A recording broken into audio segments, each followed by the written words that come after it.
At the base of Mount Fuji, there's a forest that looks almost ordinary at first glance, but step inside and the silence hits you. Heavy, still, like something's watching but never speaking. This is Aokigahara, a dense ancient forest that stretches for over 12 square miles across hardened volcanic rock. The ground is uneven, the trees twist in strange directions, and the deeper you go, the harder it is to tell which way is out. The forest has many names. Some call it the Sea of Trees, others, the Suicide Forest. But beneath the headlines and ghost stories, there's something else. Something harder to explain. People get lost here. Literally, yes, but also in other ways. Over the years, hikers, tourists, and locals have all reported strange things. A sense of being followed, sudden despair, or the feeling that the forest itself is alive and listening. Aokigahara sits on the northwest slope of Mount Fuji, growing over a bed of lava left behind by an eruption in the year 864. Because of the volcanic rock beneath the forest, compasses often fail. Sound doesn't travel well either. The porous earth absorbs noise, making the forest eerily quiet even during the day. Over 1,000 documented cases of suicide have occurred here since the 1970s. And although signs have been posted urging visitors to seek help, many still arrive with no intention of leaving. But Aokigahara's darkness didn't begin with modern tragedy. Long before the headlines, it was known in folklore as a haunted place, home to spirits of the dead and those abandoned by society. Some locals refuse to enter it at all. Others go in, but never talk about what they saw. This is where forgotten threads unravel and curiosity takes over. Welcome to Lost in the List.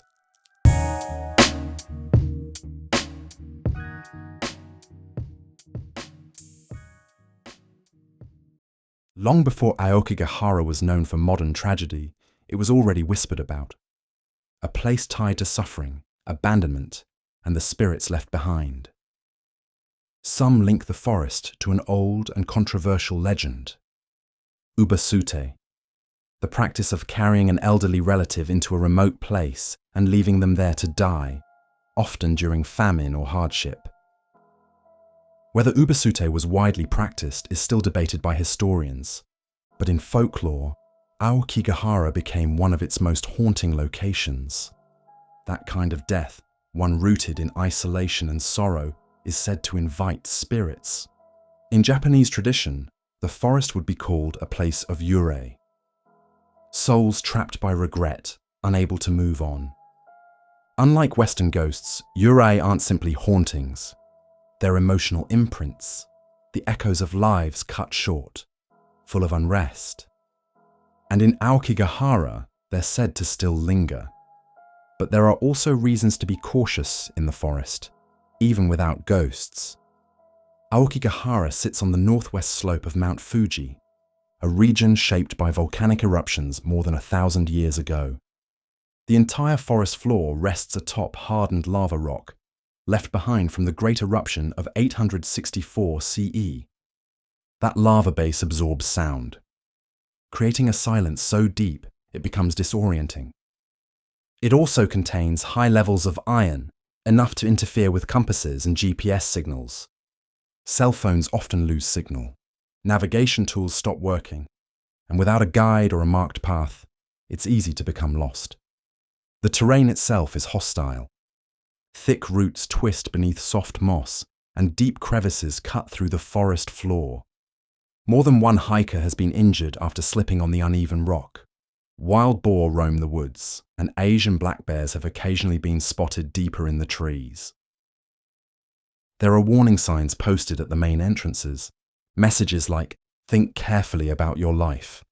Your family is waiting for you." And farther in, rangers and volunteers leave coloured ribbons tied to trees, markers of where they've searched, or where someone might have gone missing.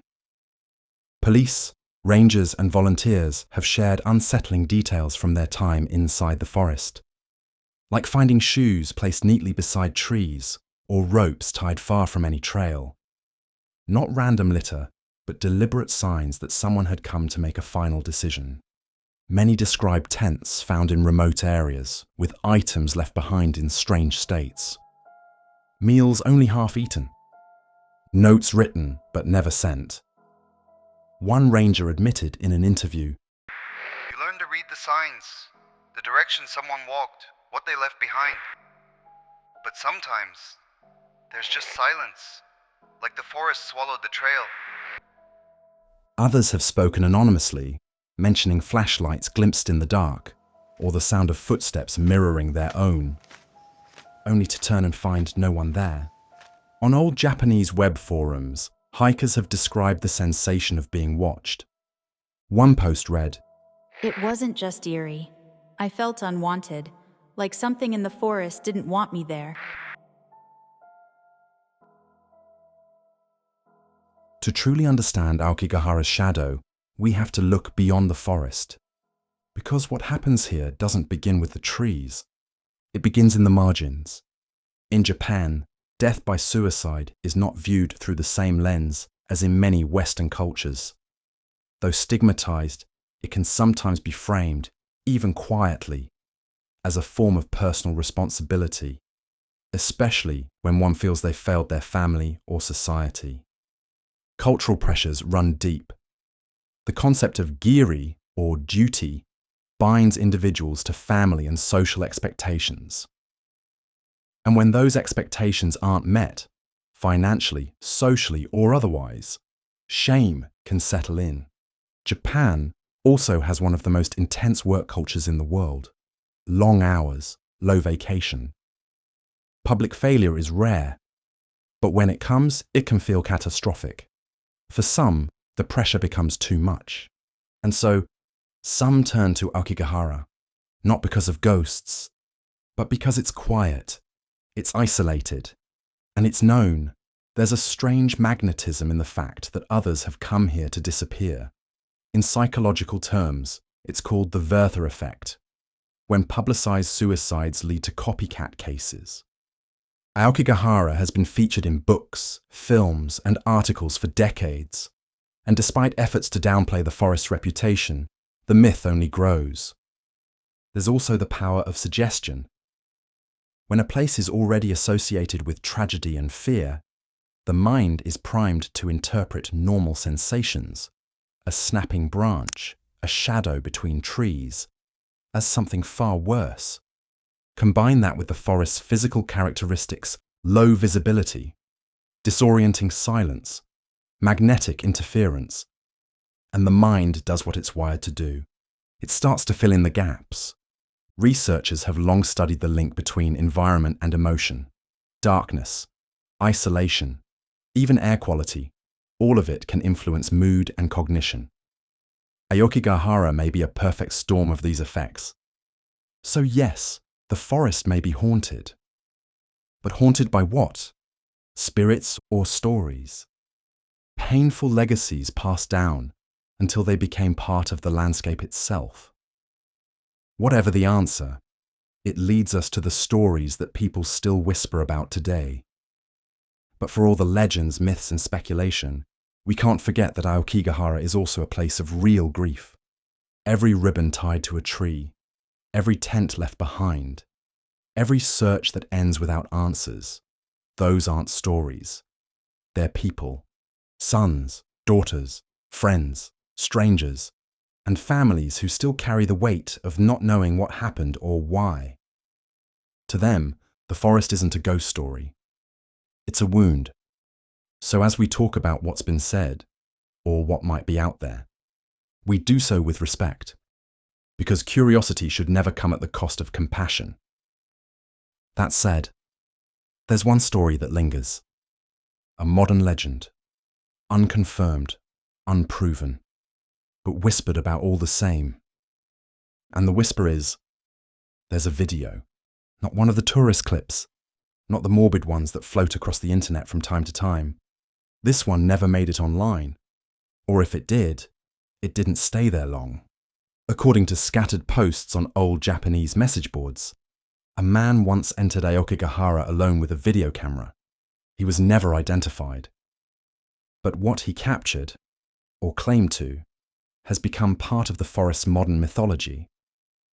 Most versions of the story agree on a few details. The tape showed the man walking into the forest in the early morning.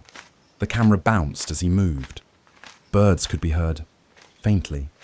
After about 20 minutes, something shifted. The forest went quiet. The camera began to crackle with static. And in the distance, something moved, not clearly, just a flicker of motion between the trees. The man began speaking to himself, whispering, repeating the same phrase. This isn't the same trail. This is not the same trail. Then the video distorted, and the camera, whether dropped or abandoned, fell to the forest floor. What followed was silence, just a shot of leaves, until the tape cut out completely. Some say it was recovered by rangers and quietly archived. Others claim it surfaced briefly on obscure forums before being wiped, but no one has ever proven it existed.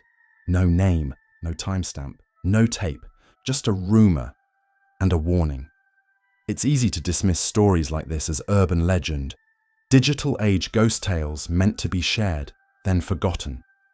But in a place where so many have disappeared, the line between myth and memory begins to blur, even if the tape never existed.